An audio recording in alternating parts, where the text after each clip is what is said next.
बच्चों, आज कोई मैं पढ़ाई की बात नहीं कर रहा।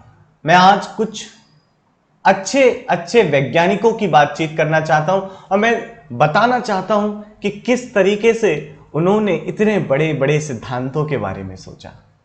तो आप आज जानेंगे बहुत महान वैज्ञानिक और भौतिकी के बहुत निपुण वैज्ञानिक जिनका नाम था अल्बर्ट आइंस्टाइन। अल्बर्ट आइंस्टाइन का जो जन्म हुआ था वो जर्मनी में हुआ था। अल्बर्ट आइंस्टाइन स्लो लर्नर यानी कि धीरे समझते थे, धीरे धीरे चीजों को समझ पाते, उन्हें जल्दी से चीजें समझ में नहीं आती थी, लेकिन वो अपना समय लेते थे। बहुत समय तक तो उनके जन्म के उपरांत वो बोल ही नहीं पाए और उनके जो चाचा थे उन्होंने उन्हें एक दिक्सूचक यानी कि कंपास दिया। अब उस दिक्सूचक को घंटे भर तक देखते रहते थे और बस उसके बारे में कुछ ना कुछ सोचते रहते थे और इतना सोचते थे कि एक बार उनका पूरा चेहरा लाल हो गया।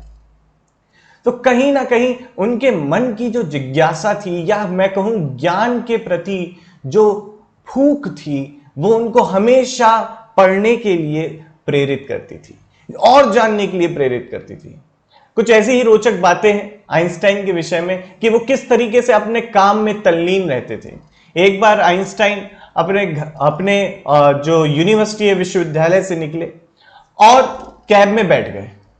अब कैब ड्राइवर से बातचीत चल रही थी और अपना घर का वो पता गए थे भूल। तो कैब ड्राइवर ने पूछा आइंस्टाइन से कि सर आपको कहां जाना है। कैब ड्राइवर आइंस्टाइन को जानता नहीं था, उनका चेहरे से नहीं जानता था, उनके सिद्धांतों से वो प्रख्यात थे ये तो जानता था पर उन्हें चेहरे से देखा नहीं था। तो जब आइंस्टाइन ने पूछा ड्राइवर से क्या तुम आइंस्टाइन को जानते हो, ड्राइवर ने कहा हाँ मैं जानता हूं, बस मुझे उनके घर ले चलो।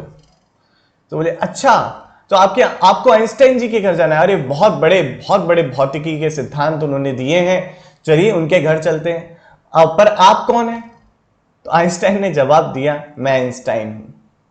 तो जो ड्राइवर तो वो बहुत खुश हुआ, उन्हें उनके घर तक छोड़ा और उसके बाद उनसे पैसे भी नहीं लिए। तो देखिए किस तरीके से आइंस्टाइन अपने मन में घंटों तक गणनाएं या सिद्धांतों के बारे में सोचते रहते थे, अपने काम से तल्लीन रहते थे।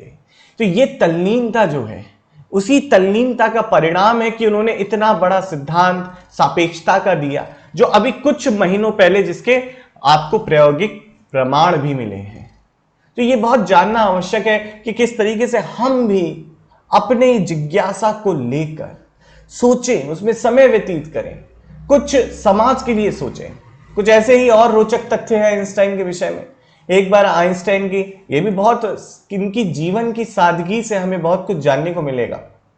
आइंस्टाइन की धर्मपत्नी उनसे कहा करती थी कि आप अच्छे तरीके से कपड़े पहन के जाइए, अच्छे तरीके से रिप्रेजेंटेशन करिए, अपने आप को अच्छी तरीके से दिखाइए।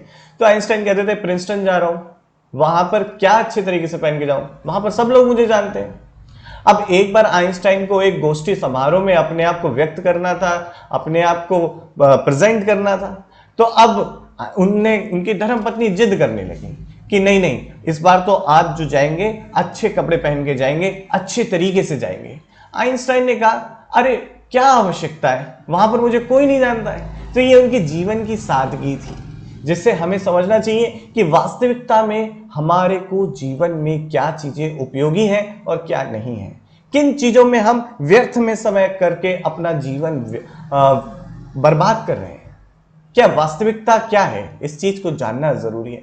बच्चों, आप ही लोग हैं इस देश का भविष्य और आप ही लोग अगर अपने समय को सही जगह उचित तौर पर नहीं लगाएंगे तो कहीं ना कहीं इस देश का भविष्य खराब होगा।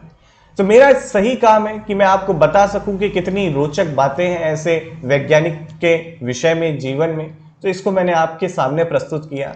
अगर आपको अच्छा लगता है तो मुझे जरूर बताइए, कुछ और जानना चाहते हैं तो जरूर बताइए, मैं आपके लिए लेके आऊंगा।